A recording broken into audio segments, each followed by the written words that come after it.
Call of Duty Ghost. Some people call it the worst Call of Duty, and some people absolutely loved it. Yeah, I loved it. And I was in the middle of it. I had a lot of good times with it, and I overall had a better time with it than playing Advanced Warfare, but I also think that it could be named one of the worst Call of Duties. Yeah, me too. Okay. Because there were some bad things and good things about it. Yeah, so what were some of those good things that you liked about it? I liked the campaign a lot. I thought it was a really good story. I really liked the plot twist. I like how they changed a lot of it. And I like how it was kind of like how the world was coming to an end and they were sending missile strikes on the earth and everybody was just to see how everybody was reacting to it. And I guess I'll be the devil here and do the bad parts. The bad Yeah. parts were constant lag in sessions, and I mean, this isn't just our connection, this has been happening to everybody. Yeah. But when it did connect, it was really good. Story mode left off for a sequel, but the way that Call of Duties go, we're probably not going to be expecting a sequel for another 2 years since they trade companies off.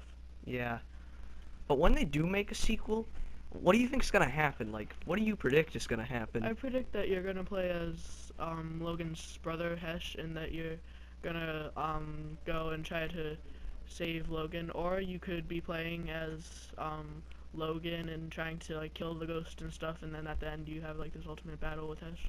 Yeah, that would actually be pretty cool. Or, but what I think is gonna happen since Call of Duty took a new direction where the protagonist talks now, I think they're gonna do Hesh since he already talks, and they'll have the cutscenes and stuff.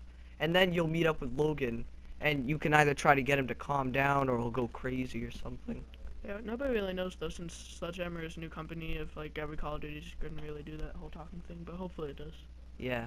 So we probably got like basically a year of enjoyment out of this, and I mean, I give it kudos for the connection problems and everything because it was a game that started Yeah. out on last gen and then had to be remastered basically upon the PS4 and Xbox One coming out so that I could transfer onto it. Yeah. Now, what do you think about the graphics? I thought that the graphics were okay, but Yeah, they weren't the best. I think that they kind of set it in a dark and gloomy place, as you can see in this extinction clip. But even when you're playing, like normal multiplayer, it's kind of in a like not really 1980s, but just not like a futuristic kind of thing. Like most Call Yeah. of Duties have been going down that road where everything's really clear and pristine in the graphics. Yeah, that's what I think too. Like, it kind of seemed kind of like country, like. Yeah, it definitely did, and there were a lot of kind of like staticky areas that I would Yeah. look at. Unlike Advanced Warfare where it was all like futuristic and stuff. Yeah, that was the good old days. Well, Yeah. good days now. And I'm definitely gonna be looking forward to the next Call of Duty made by this company. Yeah, it's probably gonna be good because they seem like they know what they're doing. So multiplayer. Yeah, multiplayer is definitely, I think, what Call of Duty Ghost kind of lacked. Yeah, Is because most of the maps were unoriginal.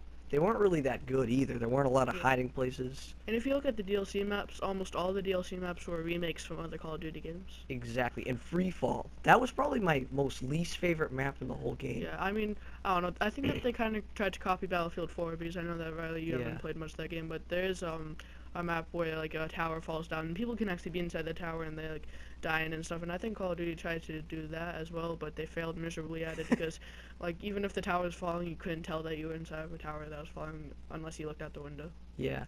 So what did you think about the guns in the game? I thought Like that the multiplayer. guns were pretty bad. I always liked the futuristic kind of guns in Call Yeah. of Duties, but I don't know. I thought that the guns were really good in Extinction, but multiplayer wise, they were pretty bad. Yeah. So what do you think about the extinction? I thought that the Extinction was actually probably the best part about this game. Yeah, To be me completely too. honest. Because you never know what's gonna happen. There were crazy aliens running around. I mean, what's not to like? I know. And overall, I thought that Extinction was just a really fun game mode, but the DLCs were kind of bad for it, Yeah. except for the first one.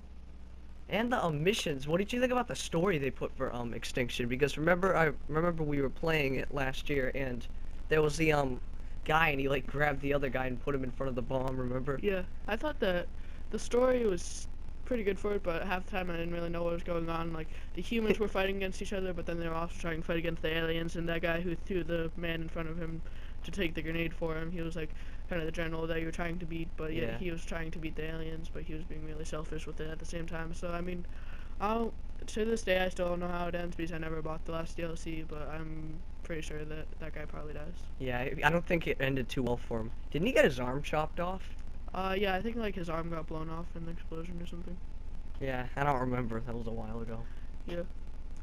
So, what about like all the DLC for this game, like how you could buy different camos and stuff? I mean, I know even you Riley, have What? purchased Yeah. at least a camo. Well, what I liked about the DLC was how you could play as like the character, how they added like the character customization. You could play as like Rourke and stuff. Yeah, I liked that as well, but I think that Call of Duty Advanced Warfare just does a little bit better with the loot Yeah. system, but that will be for the Advanced Warfare review, which will be coming on Riley's kind of personal channel that he's planning out. Yeah. So definitely look forward to that. Link will be in one of the videos once it comes up. Yeah. We'll make a video to let you know when it comes out. I thought that the camos were pretty fun though, but again, not as good as Black Ops 2 or any of those. Yeah. So what's your final verdict for this game, Riley? Honestly, I'd probably give it like a 6 or a 7. How else? I'm just gonna give it a 6.5 out of Yeah, I was 10. just about to say that. I think I'll agree with that and go with the 6.5. Because it wasn't a bad game. So thanks for watching this video. This is Riley and Duncan signing off. Yeah, keep watching right on, subscribe, and we'll see you in the next video.